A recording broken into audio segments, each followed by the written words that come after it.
Então, aqui nós estamos com essa live porque, bom, vou começar me introduzindo. Então, para quem não me conhece, eu sou a Lucy, ou Luciane, eu sou advogada e eu trabalho com advocacia de família, especializada em casos de abuso, né? Então, tanto abuso espiritual como violência doméstica, né? E por que o espiritual? Porque tem a ver com família, né?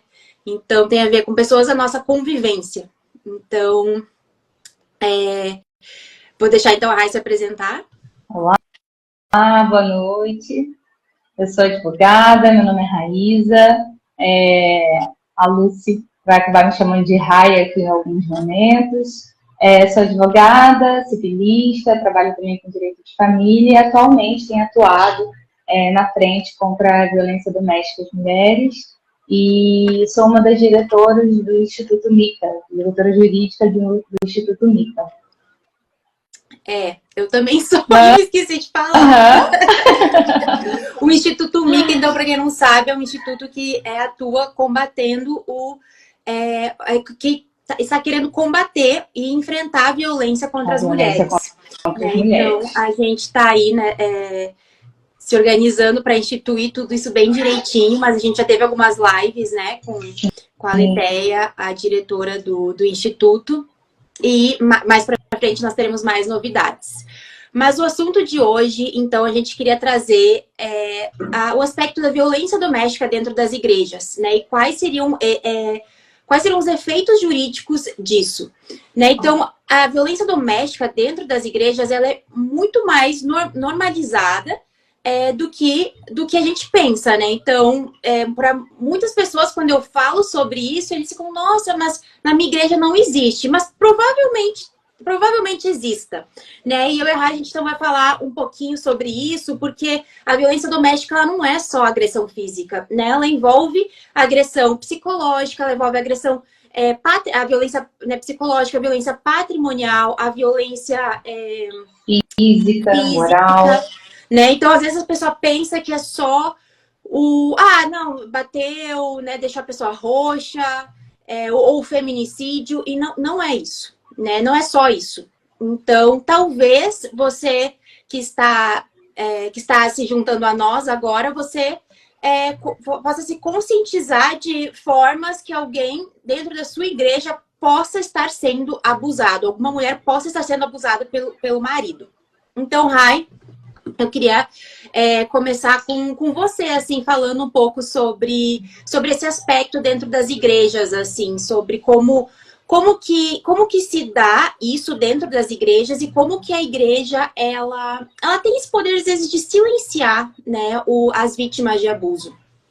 Sim. Então, agora, atuando mais nessa área, né, a gente consegue observar que as igrejas, assim, esse tipo de violência que ocorre dentro das igrejas, muitas vezes elas são silenciadas pelos líderes, ou por serem líderes de fato omissos, ou então por apenas desconhecimento, que não tem conhecimento do que é uma violência doméstica, de quais requisitos seguir, quais requisitos enfrentar, né, para combater esse tipo de violência dentro das igrejas, né. E a gente consegue ver, estudos mostram, né, que o feminicídio cresceu cerca de 40% dentro das instituições religiosas. E uma pesquisa no Rio de Janeiro, se eu não me engano, foi feita no ano de 2020. Então, provavelmente, esse dado já deve estar bem mais alto que isso, né? 53% dos casos de violência doméstica ocorrem dentro das igrejas, dentro das instituições religiosas, tá? Quando eu falo aqui igreja ou instituições religiosas, eu estou abarcando todos os tipos de religião, tá bom? Mas o feminicídio tem crescido 40% dentro das igrejas evangélicas, tá? Então, assim, nós vemos com esse crescimento o poder, inclusive, né, que as pessoas utilizam da vulnerabilidade das pessoas que buscam um lugar de refúgio dentro das igrejas. Então, a partir do momento que elas buscam esse lugar, né, nós vemos que muitas pessoas que nós chamamos de lobos cercando essas pessoas, utilizando dessas fraquezas para justamente cometer esse tipo de violência, né? E muitas dessas violências também, né? Elas ocorrem, muitas não, todas as violências, porque a violência doméstica ela tem a ver com o gênero mulher, o gênero mulher. Então, pelo fato de você ser mulher, você vai ser o agente passivo da Lei Maria da Penha, né? Que a gente está falando aqui sobre a Lei Maria da Penha. Então, nós vemos alguns dogmas, até mesmo doutrinas, sendo interpretadas de maneira incorreta, que levam e justificam esses tipos de agressões e de violências contra mulheres dentro das igrejas, né? E todas elas são derivadas do machismo que é impregnado no meio cristão e que dessas interpretações bíblicas que, ao invés de pregarem a masculinidade, elas empregam e ensinam e doutrinam o machismo em meio às comunidades, né? Então, por esses fatores, a gente observa que há esse crescimento, de violência dentro das igrejas é justificado por conta desses fatores, né? Então, isso tem crescido de forma muito grande, assim, dentro das instituições religiosas. E isso é um alerta muito grande, porque se a instituição é um local onde nós vamos atender mulheres, crianças e idosas vulneráveis, né? As pessoas estão vulneráveis. Então, pensa comigo, esse lugar é o lugar mais propício para um abusador ir ali e cometer as ilicitudes e perpetuar todas as ilicitudes que lhe conduzem, entende? Porque é um lugar onde tem pessoas vulneráveis. Então, esse lobo, ele vai caçar em meio às ovelhas. Então, é um alerta grande, assim, às igrejas hoje. Não tem como a gente hoje, estatisticamente, já está comprovado que há o crescimento da violência em meio às instituições religiosas. Então, não tem como a gente ainda caminhar dentro dessa bolha acreditando que isso não existe, que isso não vai acontecer na minha igreja, isso não vai acontecer dentro do centro de Umbanda, por exemplo, isso não vai acontecer dentro do espiritismo.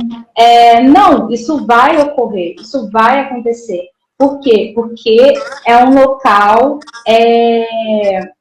visado por esses homens ou até mesmo mulheres, né? O agente passivo não necessariamente tem que ser um homem, pode ser qualquer pessoa. Então, que essas pessoas vão cometer esse tipo de violência, né? Então, o que eu tenho visto é isso sendo perpetuado cada vez mais. Muito bom. Eu também queria adicionar uma estatística que mostra que quando que ocorre mais os casos de violência doméstica? Então, essa estatística vai falar que é nas quartas e aos domingos. Então, por que as quartas e aos domingos? Porque tem jogo de futebol. Mas também porque aos domingos tem cultos. Então, os homens vão às igrejas, eles escutam certas palavras que eles pensam assim, estou empoderado, né? E voltam para casa e agridem essa mulher. E isso é uma realidade, tá? Isso existe muito. Né? Quantos clientes nossos, né, que os ex-maridos, né, que as violentavam eram pastores, né? Então, isso é uma realidade que a gente vê e que a gente vê nas estatísticas, que está aí presente nas igrejas, né? Porque quando você tem uma masculinidade e uma feminilidade dentro da igreja que é baseada em autoridade por parte do marido e submissão por parte da mulher, você aí deixou uma porta de entrada para o abuso, né? Uma porta de entrada para essas mulheres não questionarem nada que o marido faça. Né? Uma submissão que é cega, uma submissão que vai dizer que elas não podem, enfim, que elas não podem questionar, que elas têm que confiar fielmente no que o marido diz, no que o marido está fazendo, que elas têm que perdoar. Porque se elas não perdoarem, elas estão indo contra Deus. Então, todo esse tipo de linguajar espiritual vai gerando uma culpa, uma condenação nessa mulher, vai manipulando essa mulher para que ela não consiga denunciar, para que ela não seja empoderada para dizer isso aqui está errado, eu vou impor os meus limites. Porque essa mulher não tem limites. O que falaram para ela dentro das igrejas, e o que falaram foi por parte de homens, pastores que são homens, ou seja, eles não sabem nada sobre o sofrimento de uma mulher. Eles não sabem o que é sacrificar uma carreira para engravidar, para ter um filho. Eles não sabem, eles não têm o sofrimento de uma mulher. Então, o que esses homens evangélicos têm falado nos púlpitos confie no seu marido, não questione. Então, essa mulher, ela não é empoderada para sair de um casamento abusivo. E a gente tem visto isso muito também na questão patrimonial. Eu quero que você fale um pouco sobre isso, Rai, sobre como a violência patrimonial afeta muito as igrejas. Sim. Eu tenho percebido, né, falando com bastante... falando sobre violência doméstica dentro das igrejas, né, e estudando sobre esse assunto, e a gente consegue verificar que o tipo de violência mais perpetuada dentro das igrejas são a violência psicológica e a violência patrimonial, né? Porque a psicológica é o momento em que o homem ele tenta persuadir aquela mulher através de palavras ou interpretações bíblicas de forma errônea, claro, e ele se utiliza dessas palavras para persuadir aquela mulher, para manipular aquela mulher a fazer aquilo que ele deseja, tá? Então a gente vê com a violência psicológica, principalmente a manipulação. Isso é muito claro, né? Que a gente consegue observar. Quando aquele homem, ele consegue, ele humilha aquela mulher, ele fala que ela não é uma mulher de Provérbios 31, entende? Então, ele pega aquela palavra distorcida, completamente distorcida, porque nós sabemos que a mulher de Provérbios 31 é uma mulher independente, uma mulher empoderada de fato. Ela trabalha, ela cuida da família, ela cuida de negócio, ela faz negócios. Só que ele se utiliza dessa palavra para fazer dessa mulher uma mulher que vai somente, não vai ser a sua esposa, né? Vai ser sua empregada doméstica, entende? Então ela vai ter que fazer aquilo que ele determina e aquilo que ele determina como um padrão bíblico para ele, né? Que ele criou essa expectativa. Então, ou então ele pega a palavra submissão, ele distorce o que é a submissão bíblica e se utiliza desse termo para fazer, subjugar essa mulher, entende? Então ele subjuga essa mulher, ele retira os direitos dela e faz dessa mulher o gato sapato. Essa é a realidade. E a violência patrimonial é quando o que acontece? A mulher, ela tem o seu patrimônio. Ela tem seu patrimônio constituído. Então, quando o homem, ele impede ela de trabalhar, dela ganhar dinheiro, então isso significa que é uma violência patrimonial. Quando ele diz, não, fique em casa, não quero que você trabalhe, você é uma mulher padrão, então você precisa agora trabalhar e cuidar dos filhos, ficar dentro de casa. Então isso, ele impede essa mulher de crescer profissionalmente, de crescer culturalmente. Uma mulher impede ela de ganhar uma independência financeira, ou quando ele destrói patrimônios, que é muito comum destruir o celular, jogar o celular longe, quebrar os móveis da casa, rasgar roupas, tirar essas roupas, queimar. Então isso se trata de uma violência patrimonial contra essa mulher. E isso nós vemos que tem crescido muito dentro das igrejas, principalmente, e tem um caso que é muito comum, que é assim, eu sou o sacerdote do lar. Então, as contas da casa, eu vou administrar as contas da casa. Então, o que esse homem começa a fazer, né, de uma forma bem sutil? Não, você não consegue administrar, você tem muita coisa para administrar. Tem casa, tem os filhos. Vamos fazer o seguinte, deixa que eu administro as contas. E aí, com isso, ele ganha permissão de primeira da mulher. A mulher vai lá e permite, não, tudo bem, meu marido vai fazer isso. Mas quando essa mulher quer cuidar das unhas, ter o seu autocuidado, esse homem impede, não dá o dinheiro para ela, impede ela de ter acesso, impede ela de sair, guarda esse dinheiro de forma a não compartilhar com essa mulher, pede para ela, caso ela trabalhe, né? Muitas mulheres conseguem trabalhar, alguns homens não impedem nesse quesito, mas o que ele faz? Não, todo o dinheiro tem que vir para mim, porque eu que administro, o dinheiro é meu. Porque eu sou sacerdote de lar, eu sou o homem que vai administrar essa casa. E não, essa mulher é uma mulher independente, é uma mulher que batalhou para ter esse dinheiro. Então, esse valor pertence a ela. Ela que tem que alocar aonde vai esse dinheiro, para qual conta pagar. Se ela vai querer usar para comprar, para fazer alguma outra coisa. Então, ela que é administradora dessa quantia, né? E a gente vê isso muito dentro das igrejas, crescendo cada vez mais, essa cultura, que é uma cultura distorcida da doutrina bíblica e impregnada de machismo, né? Sim, a violência patrimonial, ela está muito preeminente no meio cristão, né? Por conta do jeito que eles distorcem versículos bíblicos, eles têm também, né, um entendimento que é baseado através da cultura, de gerações, de coisas que não cabem mais atualmente, né? Principalmente com o home office, né? Uma mãe pode, né, se o marido e uma mulher, eles moram em casa e trabalham home office, os dois podem limpar a casa, os dois podem ajudar com as crianças, os dois podem trabalhar. Se ela deseja fazer isso. Então, a gente sabe que o trabalho, ele traz propósito para a vida, ele traz sentido para a vida.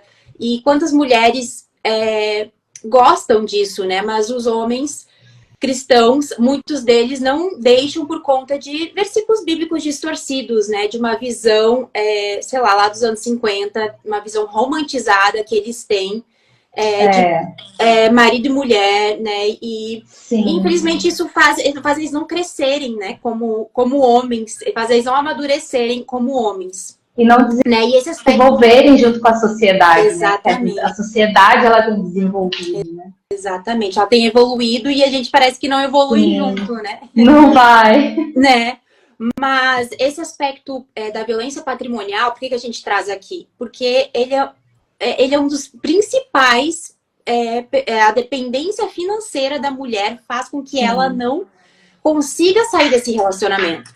Porque se ela nunca trabalhou no mercado, né, nunca trabalhou fora de casa, se ela não tem uma faculdade, se ela não sabe fazer nada além de ficar em casa cuidando dos filhos, como é que depois essa mulher, e mesmo ela sabendo, mesmo ela tendo um trabalho, já é difícil se o homem controla todas as contas bancárias, se ele detém todo o dinheiro, como é que essa mulher vai se divorciar? Vai conseguir um advogado que é bom, vai conseguir depois cuidar dos filhos sozinha, né? Como que essa mulher vai conseguir sair desse relacionamento? Então, isso a gente vê muitos casos de violência doméstica, elas não saem de relacionamentos abusivos por conta da dependência financeira que elas têm do marido. Então, essa história de que a mulher ela precisa ficar em casa, só cozinhando, só cuidando dos filhos e não tem emprego, isso dá margem para esse tipo de dependência financeira, que se o homem é abusivo, a mulher não vai conseguir sair desse casamento. Então, isso é muito grave. Isso é algo muito grave de ser ensinado nos púlpitos, né? Porque além de o trabalho trazer felicidade para a mulher, ele também dá essa liberdade de ela poder sair se ela quiser. Né? Mas é nos ensinado que a gente tem que ficar até a morte no casamento, mesmo ele sendo abusivo.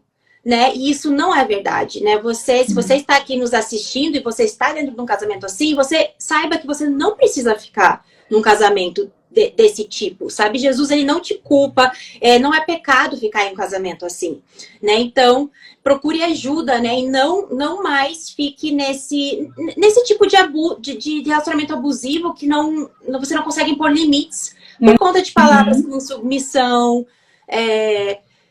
enfim, assim, todas as Provérbios 31, tudo isso é distorcido dentro da igreja. Né? E outra coisa também que eu gostaria, assim, de trazer é esse aspecto do machismo. Né? Tem uma pesquisa que mostra em um livro que eu queria ler um trecho aqui que fala o que alguns pais da igreja falaram a respeito das mulheres.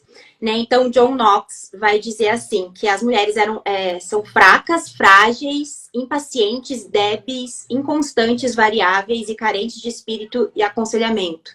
Né? Agostinho vai dizer, não vejo que tipo de ajuda a mulher foi criada para fornecer aos homens se excluirmos a procriação. Né? Tomás de Aquino vai dizer, a mulher é defeituosa e mal criada. Então, assim, a gente vê esse tipo de né, sexismo, de machismo ao longo da história da igreja. E a gente tem que se perguntar assim, o quanto que isso tem sido transferido aos nossos púlpitos, né? O quanto que a visão distorcida da mulher tem sido transferida a esses pastores que têm pregado nos púlpitos. Então, essas são todas reflexões legítimas de se fazer, porque muito tem se dito a respeito das mulheres, mas quem disse isso foram homens que não conseguem se identificar com a nossa dor, né? Então a gente é feita para ter filhos, né? Mas eles não conseguem se identificar com o fato de que isso vai atrasar a nossa carreira. E a gente tem que se submeter a isso e gostar disso, estar feliz com isso, né? Óbvio que ter filhos é bom e é lindo, assim, mas também é doloroso. Tem uma parte em nós que a gente sabe que não vai conseguir trabalhar o quanto que a gente trabalhava antes. E os homens não se identificam com isso, né? Então, a gente é feita para criar filhos, para ficar em casa cozinhando. Então, assim, é um tipo de cultura que, assim, nessa geração, já, assim, nunca foi aplicado, mas nessa geração a gente tem visto por que muitas mulheres não querem estar na igreja, né? Por que muitas meninas e jovens que têm um pensamento mais para frente, né, mais voltado para o mercado de trabalho, não se sentem acolhidas dentro da igreja, justamente por essa falta de compaixão, né, de identificação, assim, com as nossas dores. Né? Outra coisa também que, para mim, eu acho assim, muito grave, que a gente vê muito na questão de vítimas cristãs de violência doméstica, é a questão da violência física, né? Então, do estupro dentro do casamento. Porque também tem as pregações, né? Os versículos distorcidos de submissão, que então a mulher tem que estar sempre pronta para relação sexual. E o homem é visto como esse animal que não consegue se conter e a qualquer hora que ele quiser, ele tem que ter, né, sexo, e a mulher tem que estar disposta a oferecer isso a ele, mesmo estando cansada, né, mesmo com um filho pequeno, mesmo chegando no trabalho. É o que é dito, né? Exatamente. O que é dito a mulher ela não pode negar sexo ao seu marido. Mas onde isso é dito? Entende? Porque a mulher, quando ela dentro do casamento, é isso que você falou, é crime, é estupro. Muitas pessoas não têm o conhecimento disso. É um crime, é um estupro quando a mulher, ainda dentro do casamento, ela diz não, ela não quer, ela não aceita, isso é um crime de estupro. Então, assim, ela é uma mulher, a imagem de Deus. E essa imagem de Deus não tem sido respeitada nos púlpitos e nem pelos homens. Então, assim, quando você ofende essa mulher, quando você vai contra os direitos dessa mulher, você não está indo só contra os direitos dela, mas também a imagem de Deus que ela reflete, né? Isso é muito, muito mais profundo. Por que a gente trata os homens dessa forma, como se eles fossem animais incapazes de se controlar? Então, a gente está tirando deles a maturidade, né? Transformando eles em meninos, em animais que não conseguem se controlar. Isso é perigoso demais. Né? Então, e perpetuando né, a prática de crimes, de abuso, de estupro, não só dentro do casamento, mas até fora, porque se um filho, porque assim, a gente, os casos que nós pegamos, a gente conseguiu verificar que não só entre o casal perpetuado acontecia essas agressões, mas os filhos participam disso. Então, quando o filho vê o pai fazendo aquilo, estuprando uma mãe, ou ouve o pai estuprando uma mãe, essa violência vai se perpetuar. Não só ele vai ser um possível abusador dentro de um casamento, mas também um possível abusador a qualquer mulher, qualquer figura feminina. Isso é muito grave. Exatamente. E dentro desses contextos de violência, então, na igreja, Rai, como que como que a liderança da igreja, os pastores, como que eles podem tratar dessa forma, tratar dessas violências de forma adequada? Então, nesse trabalho que tem sido feito, a gente tem observado que as igrejas elas têm tido muita dificuldade em entender. Você está conseguindo me ouvir direitinho? Uhum. Tá. Essas igrejas têm tido muita dificuldade em saber quais passos práticos elas precisam agora se posicionar diante de uma violência doméstica, né? O primeiro ponto a ser feito, as pessoas normalmente acham, nossa, mas eu não tenho que fazer nada, eu tenho sigilo, eu não posso me meter, porque em briga de marido e mulher não se mete a colher. E na verdade não, pelo contrário, briga de marido e mulher se mete a colher, sim. Então, o que uma igreja, o que um líder hoje pode fazer de ação prática, né? A primeira coisa é sempre acolher essa mulher. A mulher relatou uma violência doméstica. A primeira coisa é acreditar na história que essa mulher, a fala dela tem que ter uma credibilidade. Então, a primeira coisa a ser feita é: eu acredito no que você está me dizendo, até porque o percentual de mulheres, porque a desculpa que dão mas as mulheres mentem também. Elas estão mentindo. Então, e aí, eu vou validar um exagero, vou validar uma mentira? A maioria dos casos. Eu acho que 80% dos casos, as mulheres estão falando a verdade. 80% não, vou arriscar, 90% dos casos, as mulheres estão falando a verdade. E você consegue ver através de características que esse homem vai apresentando. Mas a primeira coisa que esse líder deve fazer, só para não me perder, né, que vai surgindo outras informações, mas a primeira coisa que ele deve fazer é validar essa informação, acolher essa mulher, de forma a acreditar no que ela está falando, acolher, ver o que ela precisa, o que ela vai precisar com a família, porque muitas vezes essas mulheres têm seus filhos e elas não sabem o que fazer, para onde ir, qual o primeiro passo a dar.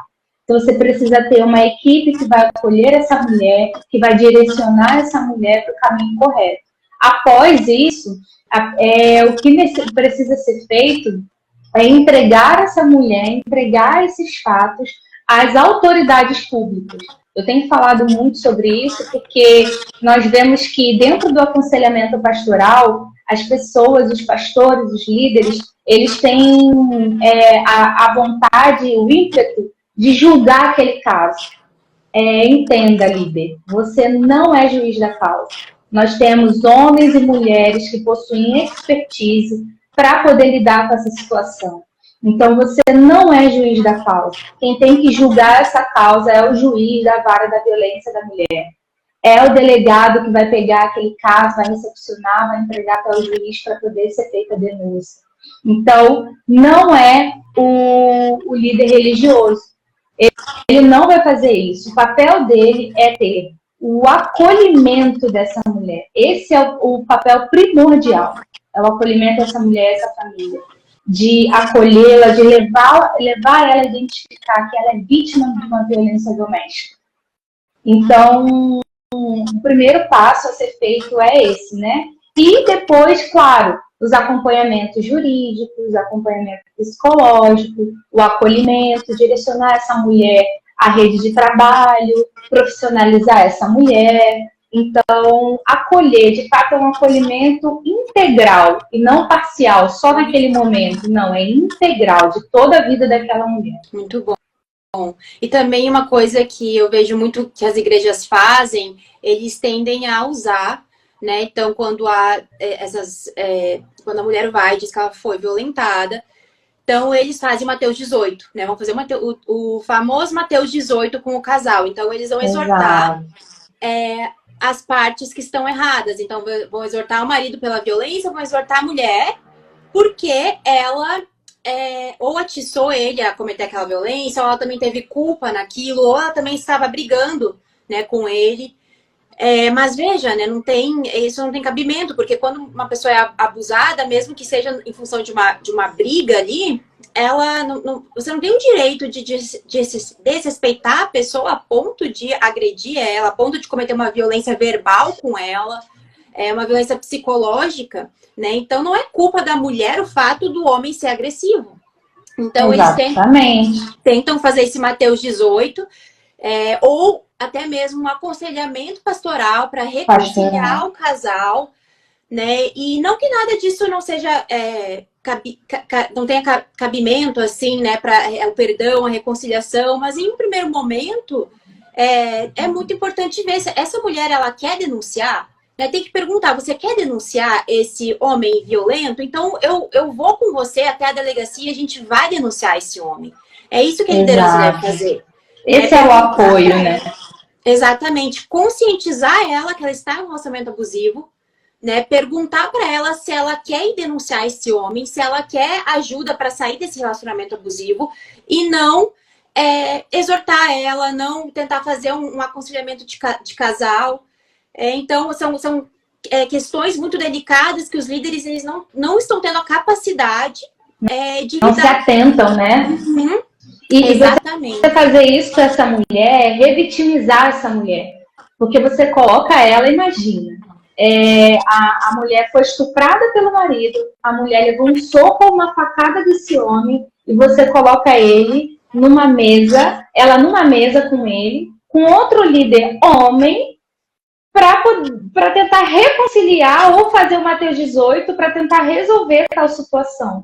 Isso é incabível, isso é inaceitável, porque você revitimiza essa mulher. Essa mulher vai ser vítima não só da sociedade, desse marido, né, que muitas vezes a gente enfrenta essa dificuldade de abrir o boletim de ocorrência. Na própria delegacia da mulher, às vezes a mulher tem dificuldade ali de conseguir abrir esse boletim de ocorrência, de conseguir a medida protetiva. Então ela não só está sendo revitimizada pela sociedade, mas também espiritualmente. Porque a pessoa não tem a empatia de se colocar no lugar dessa mulher e perguntar a ela o que você deseja. Você deseja agora ter essa conversa? Porque há casos que você vai levar, vai tentar fazer um aconselhamento pastoral, mas assim, não é aconselhável em nenhum dos casos que você demonstrar violência doméstica. Porque existem violências que elas não vão demonstrar fisicamente aquele tipo de violência, né? Ela vai estar intrínseca, vai estar de forma psicológica. Então, você, líder religioso, você não vai conseguir identificar esse tipo de violência. Então, assim, quando o direcionamento que hoje eu posso dar a vocês, né, de forma jurídica, nunca façam um aconselhamento pastoral dentro de casos de violência doméstica. Submetam esses casos a órgãos públicos, a juristas, a psicólogos, antes de vocês tomarem uma decisão a respeito desse caso.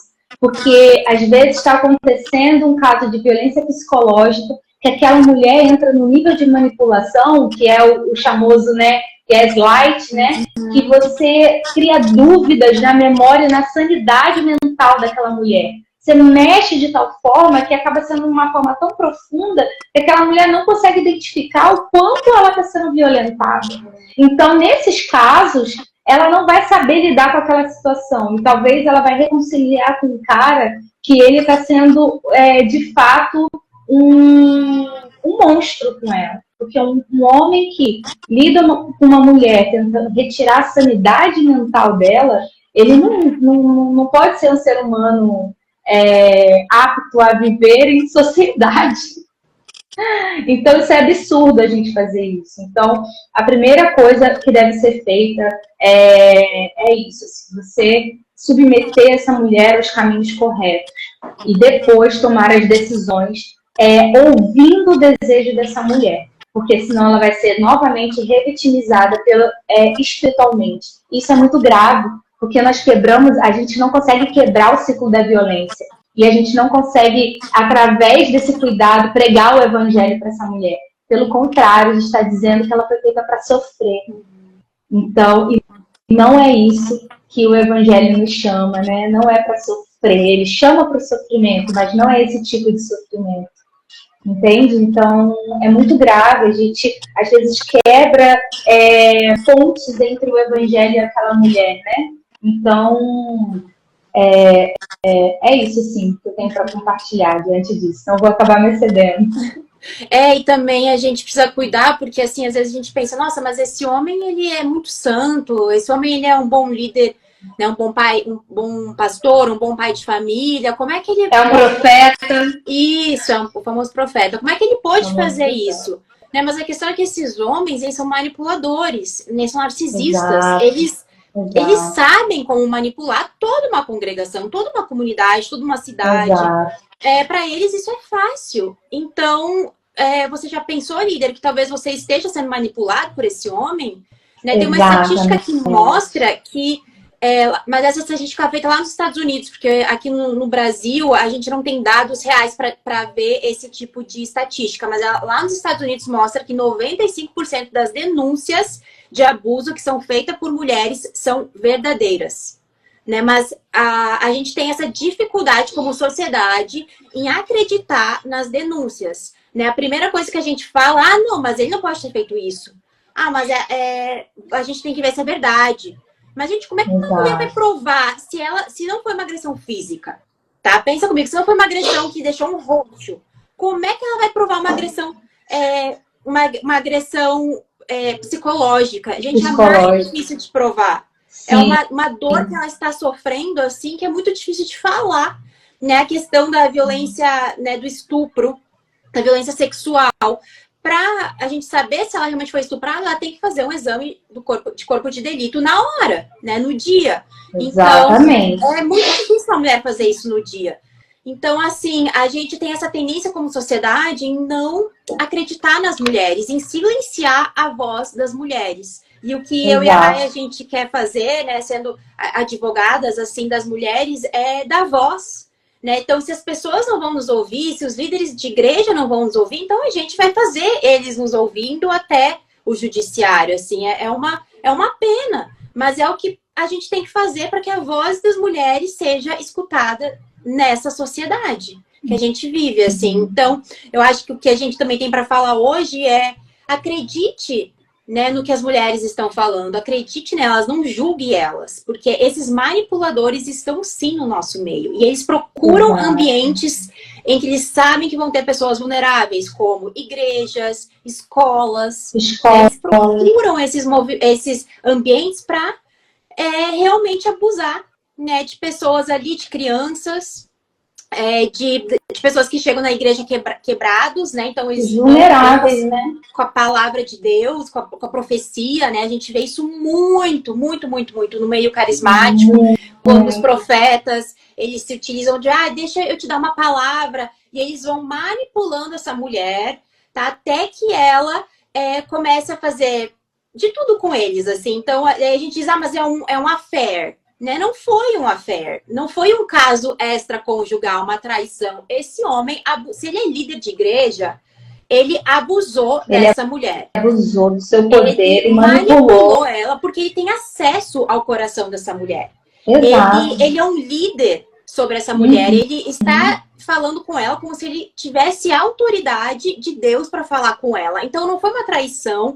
Essa mulher, ela... 99% dos casos de que acontece assim na igreja de violência sexual por parte de um líder e um liderado foi uma manipulação, né? Em que ele está ali profetizando, falando a palavra de Deus e vai engambelando essa pessoa até ela cair no que ele quer que ela faça. Então a gente vê muito isso no meio, né, dos profetas, né, que são falsos profetas. Exato. Então a gente precisa ter cuidado com isso e acreditar realmente no que as mulheres estão falando. Exatamente. É um ambiente propício, né, para os lobos, assim. E as profecias, elas são... Eu não estou falando que todas as profecias, claro, entendo. Mas esses profetas, né, se utilizam desse lugar de liderança e manipulam essa mulher, levando ela a fazer o que ele deseja. entende? Então, por isso que nós temos visto muito casos, assim, diariamente, de abusos sexuais ocorrendo dentro das igrejas. Então, e após isso, essa mulher ainda é dada como uma mulher que traiu o seu marido, ou uma mulher que traiu a aliança, que traiu a sua comunidade, uma mulher, como eles dizem, né, uma mulher da vida, o espírito de Jezabel. O espírito de Jezabel, e conduz essa mulher essa mulher acaba sendo menosprezada pelos outros irmãos, e aí ela fica surgem vários outros problemas, né? Problemas emocionais, e a gente tem visto muitos casos de suicídio acontecendo. O suicídio, sim, está relacionado à violência doméstica. Está relacionado. As mulheres entram num quadro de depressão, um quadro de tristeza profunda, porque elas não conseguem entender o motivo delas estarem sofrendo esse tipo de violência.